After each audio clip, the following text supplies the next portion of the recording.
Complacido una vez más se encuentren en esta reunión virtual en donde pretendemos abordar la pregunta que nos hacemos en la grafía, si existe o no una irrelevancia competencial del amparo penal en el proceso penal venezolano.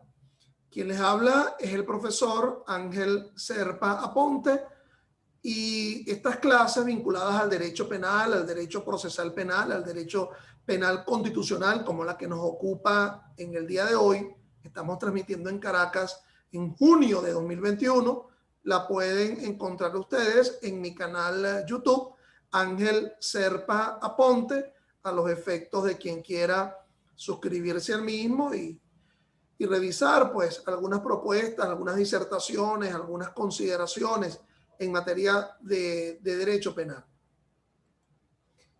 Bueno, estimados, hoy pretendemos abordar o responder la pregunta sobre si es irrelevante el conocimiento por parte de los tribunales de la acción de amparo que se interpone en ocasión de una materia vinculado a lo penal. Recuerden que esa materia vinculada a lo penal puede ser un asunto de derecho penal sustantivo, ¿ok? Pudiera ser un asunto de derecho procesal penal o inclusive algún aspecto que esté vinculado al ámbito de lo penal, pero con una referencia, con una perspectiva de contenido constitucional. Por otra parte, hay que entender que el amparo surge como una especie de procedimiento extraordinario, pero también hay una variable frente al tema de la constitucionalización del proceso. Esto va en doble vía. Desde hace, qué sé yo, 50, 40 años para acá, la resolución de ingentes problemas procesales pues no se puede atender exclusivamente atendiendo el punto y coma de la ley adjetiva, sino que la propia Constitución sirve de mecanismo para la interpretación de asuntos constitucionales. Por lo tanto, se habla de la llamada constitucionalización del proceso. Es decir, las pautas del llamado debido proceso y otras garantías constitucionales que se encuentren presentes dentro del procedimiento penal, el procedimiento contencioso administrativo, el procedimiento civil, el procedimiento laboral. Pero, por otra parte, también existen los procedimientos constitucionales. Ya no es que la Constitución forme parte para resolver problemas procesales, sino que la propia Constitución pues crea procedimientos constitucionales a los efectos de resolver pretensiones entre partes. Buen ejemplo de ello es la llamada solicitud de revisión constitucional, a partir de la cual vamos a acudir a un mecanismo francamente extraordinario, especial, que está siendo regulado por la Constitución, la Ley Orgánica del Tribunal Supremo de Justicia y decisiones de la Sala Constitucional, entre ellos la sentencia Corpo Turismo, frente a decisiones en las cuales se está violentando un precedente vinculante por parte de la Sala Constitucional o se asume una interpretación inadecuada de la propia Constitución. También podemos encontrar el llamado control difuso. También podríamos encontrar la llamada solicitud de nulidad, pero ya la solicitud de nulidad que se haría ante la Sala Constitucional ya no sería frente a una decisión, sino sería frente a una norma, la nulidad por inconstitucionalidad de una norma. Pero obviamente que el procedimiento constitucional que tiene tradición, que tiene solera en el ámbito nacional, es el amparo.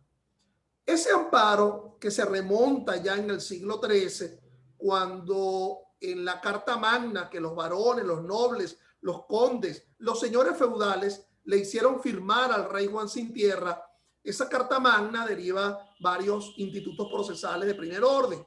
Uno es el tema de la llamada participación ciudadana, es decir, ser juzgado por uno de mis iguales, por las cuales se crea el sistema de jurado que en Venezuela estuvo presente pues hasta noviembre de 2001. Entonces, pero también, por otra parte, el amparo.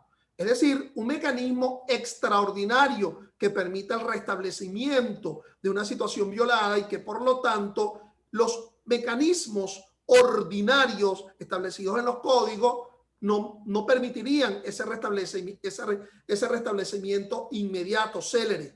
Es como que tuviésemos en esta mano los procedimientos ordinarios con todas sus incidencias, recursos, excepciones, alegatos, pero tendríamos también los procedimientos extraordinarios. Es decir, un mecanismo célere a los efectos de resolver evidentes problemas que no pueden ser atendidos en el ámbito de los procedimientos ordinarios. Entonces, fíjense, estos procedimientos ordinarios, dentro de ellos el amparo, digamos, el amparo en restablecimiento de la libertad y de la seguridad personal, allá en el siglo XIII, bueno, en el ámbito nacional, bueno, ya bien saben ustedes que en la Constitución del año 1947, esa que se originó por el proceso constituyente a partir de la llamada Revolución de Octubre, del 18 de octubre del año 1945, se incorpora el amparo en el ámbito nacional, en el famoso artículo 32 de la Constitución del año 1947. Bien saben ustedes que esa Constitución, pues, del año 47, pues tuvo poca vigencia, puesto que allí, a la vuelta de la esquina, tenemos el golpe de Estado que se hizo en noviembre del año 1948 contra el presidente electo Rómulo Gallegos. Luego vino la Constitución perejimenista, luego con el advenimiento de la democracia, con la caída de Marcos Pérez Jiménez, se promulga la Constitución del año 1961 que obliga a que se legisle en materia de amparo. Y ciertamente a finales de los años 80 se promulga la ley de los años 80 del siglo pasado, el siglo XX, se promulga la Ley Orgánica de Amparo sobre Derechos y Garantías Constitucionales. Esa Ley Orgánica de Amparo establece ese amparo como procedimiento y por ahí surge la famosa disyuntiva o pregunta que mucha gente se hace sobre si el amparo es un recurso, es una garantía o es una acción. A mí me parece que la pregunta siempre tiene un toque medio bizantino, medio inútil, medio ocioso, medio innecesario. Es decir, la propia Ley Orgánica de Amparo establece pues varios tipos de amparo. Amparos contra actos de gobierno, amparos contra actos legislativos, pero el que nos estaría ocupando hoy sería el amparo contra decisión judicial, artículo 4. ¿Y por qué digo que es baladí la pregunta? Bueno, cuando el amparo se interpone contra una decisión judicial, pues obviamente es un recurso. Se dice que los recursos, ¿verdad? Y los invito a leer el libro de Vescovi, los medios impugnatorios en América Latina. Los recursos, pues obviamente son frente a decisiones. Recuerden que nos vamos a encontrar un inmenso catálogo que son los medios procesales, así como una farmacia donde tú vas a comprar una aspirina, iba a decir yo una vacuna, una aspirina, un remedio. Entonces, los remedios procesales. Hay muchos remedios o medios procesales que sirven para impugnar actos procesales. Por ejemplo, la solicitud de excepciones, la oposición de excepciones, los alegatos, los recursos contra la decisión. Y yo hago este hincapié porque si tú lo que pretendes es impugnar un acto procesal porque hay un desencuentro con respecto a la Constitución, no es que de bruces te vas a ir al amparo, porque si se está irrespetando a la Constitución, entonces el único medio que serviría sería ese medio extraordinario, ese procedimiento extraordinario que, por ejemplo, en la Constitución del año 1999 está establecido en el artículo 27. Pues no, la violencia contra la Constitución, el irrespeto a la Constitución, pues se puede alegar perfectamente acudiendo a un medio ordinario. Por ejemplo, la interposición de recursos, la oposición de excepciones, los alegatos, inclusive las incidencias de apartamiento, la recusación o la inhibición, porque se está afrentando el concepto de juez natural que se maneja en el 49, 3 y 4 de la propia Constitución. Lo que pasa es que si el catálogo de medios ordinarios no establece uno puntualmente, no hace taxativo un medio ordinario contra un determinado acto procesal, ahí sí es que tendríamos que voltear hacia otro lado. Ahí sí es que tendríamos que voltear hacia la existencia de medios extraordinarios ante la inexistencia de un medio ordinario en el catálogo, en el elenco de la normativa procesal, la normativa adjetiva. Acudir a un medio extraordinario. Por ahí van a ver en esta disertación lo que ya es consabido, lo que nos establece el artículo 6 de la Ley Orgánica de Amparo sobre Derechos y Garantías Constitucionales, que la existencia de un medio ordinario, el artículo 6.5 de la Ley Orgánica de Amparo, la existencia de un medio ordinario hace inadmisible el amparo. Y no debe entenderse que ese medio ordinario sea exclusivamente los recursos procesales, porque no solamente se interponen amparos contra actos decisorios, pudieran interponerse, surgir la necesidad de interponer amparo contra cualquier sujeto o parte procesal que esté violentando el proceso, que esté violentando una garantía, un derecho, un deber constitucional, y frente a lo cual no tengamos en el elenco procesal penal un medio ordinario. Y por lo tanto, ante esa circunstancia, no todo amparo sería amparo contra decisión judicial, del que está descrito en el artículo 4 de la Ley Orgánica de Amparo. Por cierto, vuelvo al tema, esto de los medios ordinarios no solamente se limita a los recursos, a las excepciones, sino que la jurisprudencia de la Sala Constitucional ha establecido inclusive que la solicitud de nulidad funciona como un medio ordinario que hace inadmisible, desestimable, inadmisible la interposición del amparo por la previa existencia de, por ejemplo, la nulidad como un medio ordinario. Si el acudir con la solicitud de nulidad, no solamente el buscar la nulidad del acto procesal como consecuencia de la declaratoria con lugar de un recurso, todo recurso que es declarado procedente y se interpone recurso contra una decisión, pues su efecto es anular el fallo contra el cual se ha recurrido. Pero es que no solamente se intentaría la impugnación, el cuestionamiento de decisiones. Entonces, bueno, la llamada solicitud de nulidad como un medio ordinario.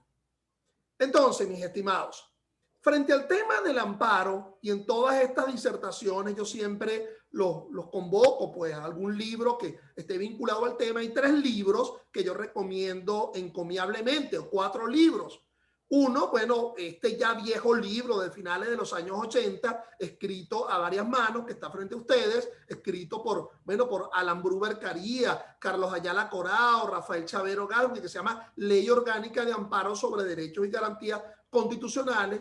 Por otra parte, el libro ya clásico del doctor Rafael Chavero Galvez, que se llama El nuevo régimen del amparo constitucional. Aquí estoy mostrando la versión del año 2002, pero a lo mejor ha habido una actualización posterior, porque bien saben ustedes que la jurisprudencia con la cual se estrena, inclusive en la primera decisión de enero, la sentencia número 1 de 2000 de la Sala Constitucional, es tratando el tema del amparo.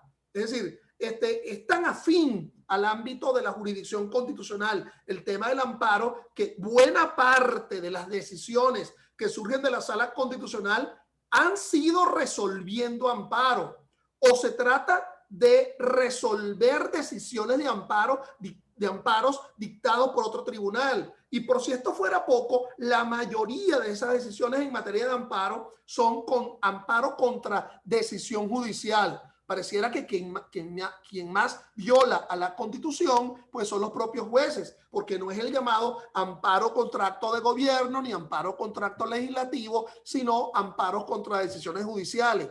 A pesar que, como lo pretendo en el día de hoy, también pueden haber actuaciones de las partes en el proceso o de sujetos procesales. Vamos a ver si nos entendemos. Se suele decir, como lo establece la teoría del proceso, que hay la distinción entre partes y sujetos procesales. Las partes procesales ostentan pretensiones en el proceso, pues el fiscal, pues la víctima, pues el procesado, y existen los sujetos procesales que también intervienen en el proceso y que no tienen pretensiones, que quienes tienen deberes. Por ejemplo, el juez, el secretario judicial, el órgano policial auxiliar, los testigos, el perito. Tienen deberes que cumplir dentro del proceso, más no tienen pretensiones. Pero puede ser que en la actuación procesal de esos sujetos o partes violen a la Constitución y no tengamos un medio ordinario para antagonizar esa violación. Otro libro importante es y vemos un nombre, un jurista que se repite mucho en materia de amparo, de nuevo el doctor Rafael Chavero Gazdi, con el libro El control jurisdiccional de las decisiones judiciales, y muy importante, y un libro relativamente novedoso del año pasado, de Miguel Ángel Martínez Totebó, que se llama, ya de gran amigo, que se denomina El amparo constitucional, Entonces, son 4 libros importantes en materia de amparo. Por otra parte, vamos a hacer la distinción que nos ocupa sobre el llamado amparo contra acto decisorio y el llamado amparo contra acto administrativo. El amparo contra acto decisorio pues está descrito en el artículo 4 de la Ley Orgánica de Amparo. Procede la acción de amparo cuando un tribunal de la República, actuando fuera de su competencia, dicte una resolución o sentencia u ordene un acto que lesione un derecho constitucional. En estos casos, la acción de amparo deberá interponerse por ante un tribunal superior al que emitió el pronunciamiento, quien decidirá en forma breve, sumaria y efectiva. Varios aspectos vinculados a esa definición de amparo contra decisión judicial en el artículo 4 de la Ley Orgánica de Amparo. Fíjense que se habla de actuando fuera de su competencia, pero cuidado con entender que el problema de la competencia se reduce exclusivamente a la competencia en razón del territorio. Es decir, una especie de sinonimia entre la competencia en sentido global con la jurisdicción territorial. Bueno, aquí estamos hablando de la pentarquía competencial que existe, por ejemplo, en el Código Orgánico Procesal Penal. Una competencia en razón de la materia, una competencia en razón del territorio, 2, una competencia en razón de la persona, 3, una competencia en razón de la función, 4, y también lo que se denomina el mantenimiento de la unidad del proceso, la llamada acumulación de competencia. Entonces, bueno, cuando se habla actuando fuera de competencia, bueno, actuando fuera de la competencia material, actuando fuera de la competencia territorial, actuando fuera de la competencia funcional, un juez, por ejemplo, de ejecución que dicte una sentencia condenatoria cuando eso le corresponde a un juez de juicio, un juez de juicio que realice la audiencia preliminar cuando ello le corresponderá al tribunal de control, un juez de juicio que realice la audiencia de imputación cuando ya le corresponde al tribunal de control, un juez de control, ¿verdad?, que inadmita un recurso cuando la inadmisión del recurso le corresponde exclusivamente a la Corte de Apelaciones. Entonces, pero también podría estar las variables de la función. Pero es que la jurisprudencia ha venido entendiendo que cuando allí se habla de actuando fuera de la competencia, también alude a un problema de inidoneidad, Ya no solamente la llamada variable, digamos, formal de la competencia, sino problemas de inidoneidad, es decir, de falta de apreciación de la prueba, de inmotivación, en la medida de lo posible, porque también esa sala constitucional va y viene sobre la existencia de los medios ordinarios para atacar esas circunstancias. Fíjate que se dice que el tribunal competente es el tribunal superior de aquel tribunal cuya decisión ha violentado la Constitución y por lo tanto en toda acción de amparo, aunque seas muy eficiente en la indicación de la norma procesal o de la norma sustantiva que tú crees que ha sido violada, hay que asumir esa vinculación específica con la norma constitucional. Si es un problema de atipicidad en la descripción, por ejemplo, o en la no asunción de las pautas de un tipo penal, bueno, vincularlo al principio de legalidad que establece el artículo 49.6. Si es un problema de ilicitud probatoria, atendiendo a las hipótesis de ilicitud probatoria del 181 del COP, bueno, vincularlo a la prueba nula en función a lo que establece el artículo 49.1. Si es un problema de no haber dictado una sentencia absolutoria y en su lugar haber dictado una sentencia condenatoria y por X razón no exista un medio, bueno, vincularlo al principio del indubio pro reo que establece el artículo 24 de la Constitución. Entonces, cuando el juez es quien viola con su decisión, fíjense que se habla de decisiones y resoluciones, con lo cual quiere decir autos que pudieran ser de mero trámite o de mera sustanciación, contra los cuales en principio, por las circunstancias que fuere, no hubiese un recurso, o puede haber autos con trascendencia aflictiva, contra los cuales pudiera ser que no existiese un recurso en una circunstancia excepcional, o pudiera ser inclusive frente a sentencia. Bueno, se acudirá al Tribunal Superior. Bien saben ustedes que los tribunales de primera instancia penal van a contar dentro de su jurisdicción, en función de si es jurisdicción ordinaria o jurisdicción especial, con las cortes de apelaciones.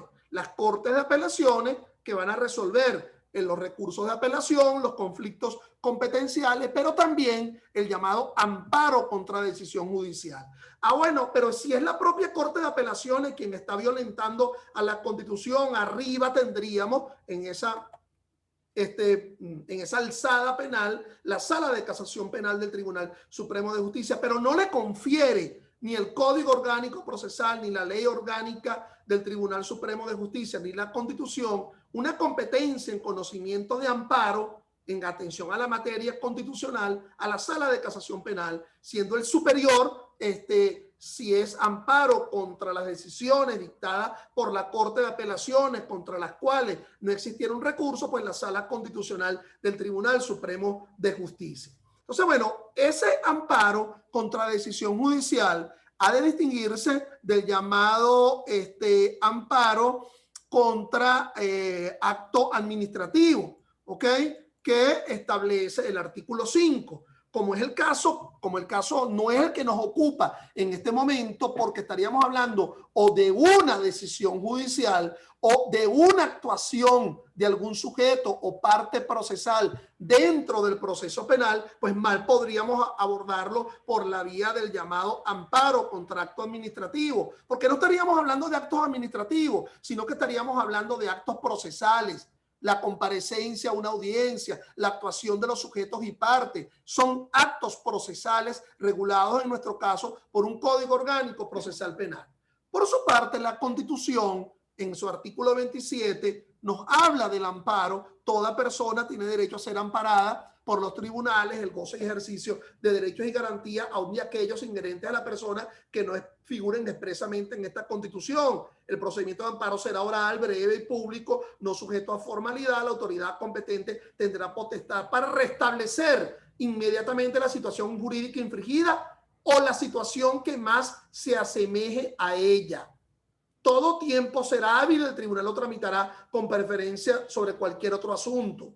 El amparo a la libertad o seguridad será interpuesta por cualquier persona y el detenido será puesto bajo custodia del tribunal. El ejercicio de este derecho no puede ser afectado en modo alguno por la declaración del estado de excepción. Entonces, varias cosas con respecto a este artículo 27 de la Constitución. En primer lugar, al establecer el amparo en el propio texto de la Constitución, bueno, ya es obvio que es una garantía de primer orden, es decir, que no es poca cosa, que es una garantía procesal constitucional de primer orden. Por lo tanto, como lo dice la propia norma y el propio artículo 13 de la Ley Orgánica de Amparo sobre Derechos y Garantías, todo lo que yo estoy haciendo como juez lo detengo para asumir el amparo. Ha de asumirse una especie de detente de toda actuación ordinaria que se me sea impuesto por un código orgánico, porque es preferente la resolución del amparo. El carácter preferente, todo día es hábil y toda hora es hábil a los efectos de conocer la acción de amparo. Pero por otra parte, nótese que en lo que habla del amparo contra la libertad y la seguridad personal, que es el habeas corpus, esa norma, el 27, es instrumentalizada por el propio Código Orgánico Procesal Penal, estableciéndose competencias, una en materia de habeas corpus y dos en materia de amparo contra decisión judicial y tres, amparo penal que no sea contra decisión judicial y donde no esté presente la afectación de la libertad o de la seguridad personal. Es decir, desde el punto de vista penal, estaríamos hablando, vean mis manos, 3 y yo le coloco un cuarto dedo. 4 amparos. 1, el amparo en restablecimiento de la libertad y de la seguridad personal, que es el habeas corpus, que le corresponde la competencia al Tribunal de Control. 2, el amparo por alguna circunstancia penal que no esté vinculado a la libertad y de la a la afectación de la libertad y de la seguridad personal. Vamos a detenernos aquí. Estos dos amparos, el habeas corpus y el amparo penal propiamente dicho, por algún asunto que no sea la afectación de la libertad y de la seguridad personal, guardan una característica común. En ambos casos, no puede ser contra decisión judicial, ni el habeas corpus, amparo en restablecimiento de la libertad, ni el amparo penal propiamente dicho. Ese amparo penal propiamente dicho, por el propio Código Orgánico Procesal Penal, le corresponde al Tribunal de Juicio. El amparo en restablecimiento de la libertad y de la seguridad personal le corresponde al Tribunal de Control. Entonces, ese amparo en restablecimiento de la libertad y de la seguridad personal es porque esos derechos se vean afectados, pero no como consecuencia de una decisión judicial, lo cual guarda características similar con el otro amparo, que es el amparo penal. Bueno, profesor, y entonces cuando sí provenga de la propia decisión, ¿a quién le corresponde? Vámonos al tercer amparo, que es el amparo contra decisión judicial, que le corresponderá a la Corte de Apelaciones de la jurisdicción especial, del circuito especial, del tribunal contra cuya decisión se está interponiendo el amparo, su conocimiento. Si es la propia Corte de Apelaciones, pues le corresponderá a la Sala Constitucional del Tribunal Supremo de Justicia. El cuarto amparo sería el amparo por omisión de pronunciamiento. Y ya a ello nos referiremos en su oportunidad, pero bueno, si es por omisión de pronunciamiento, el entendimiento es que le corresponde al Tribunal Superior en materia del procedimiento, de la materia constitucional, puesto que ese Tribunal Superior es quien tendría que velar porque el Tribunal Inferior no ha decidido. Omisión de pronunciamiento. No es lo mismo omisión de pronunciamiento que inacción o omisión de alguna de las partes en sujeto. No es lo mismo. Omisión de pronunciamiento, el juez tendría que pronunciarse y decidir y no lo hace. Omisión de actuación, de inacción de alguna de las partes. Pero un fiscal que debería acudir a la audiencia y no acuda. Un defensor designado, en el caso del defensor público, y no acuda. Por ejemplo, un perito a quien se le ha instruido la realización de una experticia y no se excusa, ni ha sido recusado, ni se inhibe y no decide en consecuencia. Pues una secretaria, un secretario judicial que no hace fe judicial a través de un acta de lo que le tienen como atribuido, por ejemplo, la Ley Orgánica del Poder Judicial y el propio Código Orgánico Procesal Penal. Fíjense que se trata de una omisión de actuación. Y entonces también nos tendríamos que hacer la pregunta, esa sí es obvia. No hay un medio para compelerlo, ¿ok? Pero pues no lo voy a obligar, no existirá un medio, por lo tanto, debo acudir al amparo. Y el problema es, ¿qué tribunal sería competente a tal efecto?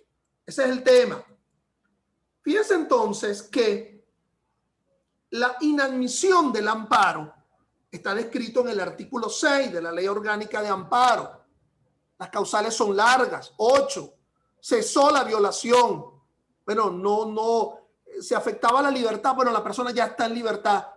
Se afectaba su seguridad personal. Oye, la persona se murió. Lamentablemente, pues. A través del amparo no lo vas a revivir. ¿Ok? Pues tendría que ser inadmisible. Sí, vale, lo que decías era la verdad. Oye, sí, se iba a afectar la libertad, la seguridad personal. Tanto fue así que murió. Pero ya el amparo no podrá ser admitido. ¿Ok? Porque no hay posibilidad de restablecimiento del derecho de forma definitiva. Cuando la amenaza no sea inmediata, posible y realizable por el imputado. Oye, no es el juez quien ha afrontado la necesaria comparecencia del fiscal en la audiencia. Aquí está donde se verifica su notificación. Efectivamente la notificó, pero es el fiscal, pero es el perito quien no ha acudido a la respectiva audiencia. Y tú me estás demandando en amparo al propio juez. Cuando la violación constituye una evidente situación irreparable, bueno, ya lo he mencionado. Cuando la acción o omisión, el acto o la resolución que viola el derecho a la garantía hayan sido consentidos expresamente por el agraviado, la llamada convalidación, salvo que se trate de un problema de orden público constitucional, con lo cual no puede ser tolerado. Y las hipótesis, bueno, estarían vinculadas a violación de garantías procesales de primer orden, es decir, la violación, por ejemplo, de las pautas del debido proceso, o las primeras 8 garantías que establece, las primeras 23 garantías que establece el Código Orgánico Procesal Penal. ¿Qué más? Cuando el agraviado haya optado por recurrir a las vías judiciales ordinarias o ha hecho uso de los medios judiciales preexistentes, ya esto lo he mencionado hasta el cansancio, la causal de numeral, artículo 6, numeral 5. Cuando se trata de decisiones emanadas del Tribunal Supremo de Justicia, no podrá interponerse amparo contra ninguna decisión que provenga de algún tribunal, del Tribunal Supremo de Justicia, salas de sustanciación, salas casacionales, sala político-administrativa, sala plena. Y entonces, si viola la Constitución y no hay ningún medio, para eso tenemos a la llamada solicitud de revisión constitucional, que ya bastante disertado en esta página, en este canal. En caso de suspensión de derechos y garantías conforme a la Constitución, salvo que en el acto se impugne, no tenga la relación. Fíjense que ya en este caso no es posible, porque ya la propia Constitución del año 1999, en los llamados estados excepcionales, se establece que no es posible que se suspenda la acción de amparo, la garantía del amparo. Ya ello no es posible, ¿ok? La inadmisión del amparo, aún en la vigencia de los estados excepcionales, cuando esté pendiente de una decisión de amparo ejercida ante un tribunal en relación con los mismos hechos. Bueno, espera que la decisión de amparo se dicte. No podrá haber una pluralidad de amparo cuando ya se está buscando un mecanismo de resolución constitucional. Entonces, es importante que entendamos este artículo 7 de la Ley Orgánica de Amparo. Son competentes para conocer de la acción de amparo los tribunales de primera instancia que lo sean en materia afín con la naturaleza del derecho o la garantía constitucional violada. Por ejemplo, si es un asunto laboral, pues le corresponderá a los tribunales de la materia laboral. Si es un asunto penal, a los tribunales penales. Si es un asunto contencioso administrativo, a los tribunales de la jurisdicción de lo contencioso administrativo. Pero sigamos con la norma. En la jurisdicción correspondiente al lugar donde ocurriera el acto o omisión que motivara la solicitud del amparo. Por lo tanto, la competencia territorial también guarda importancia capital en materia de amparo. En caso de duda, se observarán lo pertinente las normas sobre la competencia en razón de la materia. La materia prelaría sobre cualquier otro ámbito territorial funcional. Si un juez se considerara incompetente, remitirá las actuaciones inmediatamente al que tenga la competencia. Entonces se darían los problemas de declinatoria de la competencia. Entonces es el llamado conflicto negativo de conocer. Entonces yo declino, me despojo de la competencia, pero de igual forma pudiera existir un conflicto positivo de conocer en materia de amparo. Atraigo la competencia, solicito la atracción de la competencia. Entonces me aboco al conocimiento de la causa, conflictos negativos o conflictos negativos de conocer. del amparo de la libertad y seguridad personal conocerán los tribunales de primera instancia en lo penal. A tal efecto, ya el 67 y el 68 del COP regula el asunto. El 67 nos indica que para conocer el amparo que afecte la libertad y la seguridad personal, el llamado habeas corpus, le corresponde a los tribunales de control en atención a la materia. Es decir, si es por delito menos grave, le corresponderá a los tribunales de control de instancia municipal. Si es por delito cometido por un adolescente, los tribunales de control del sistema penal de responsabilidad del adolescente. Si es por delito militar, a los tribunales de control militar. Pero fíjense que allí es cuando se afrenta la libertad y la seguridad personal. En cambio, el 68 nos indica la acción de amparo le corresponderá al tribunal de juicio cuando la naturaleza del derecho de la garantía constitucional violado o amenazado de violación sea afín a su competencia natural, salvo el derecho de la garantía se refiere a la libertad y la seguridad personal. Por lo tanto, 67 a los tribunales de control, si es en amparo el restablecimiento de la libertad, habeas corpus, y 68 al tribunal de juicio. Dado ello, entonces, hay una sentencia, ¿verdad?, que es importante. Por ejemplo, la sentencia de la Sala Constitucional en la cual del 13-6 del 01 nos indica que cuando existan conflictos competenciales para conocer en materia de amparo, lo va a resolver el Tribunal Superior Común. En este caso, si hubiese un conflicto entre un tribunal de control y un tribunal de juicio en materia de amparo, pues lo decidirá la Corte de Apelaciones. Pero si el conflicto fuere entre una corte de apelación y un tribunal de primera instancia, el conflicto lo resolverá la Sala Constitucional del Tribunal Supremo de Justicia. Entonces, fíjense, en la primera sentencia de la Sala Constitucional nos habla del llamado amparo sobrevenido. Es decir, no pudiera el propio juez que ha dictado una decisión conocer en materia de amparo contra su propia decisión porque un juez no puede revocar su propio fallo, como lo establece el 160 del Código Orgánico Procesal Penal. Pero, dice esa norma, cuando la violación de la Constitución, esa sentencia, la sentencia 1 del 2120, cuando se deba a actuaciones de las partes, de terceros, de auxiliares de justicia o de funcionarios judiciales diferentes a los jueces, el amparo deberá interponerse ante el tribunal que esté conociendo la causa. Entonces, vámonos a esta sentencia novedosa, la 163 del 14-5-21, pan caliente pues de la Sala Constitucional. Aquí se trata de un fiscal que reticentemente no acude a la audiencia preliminar.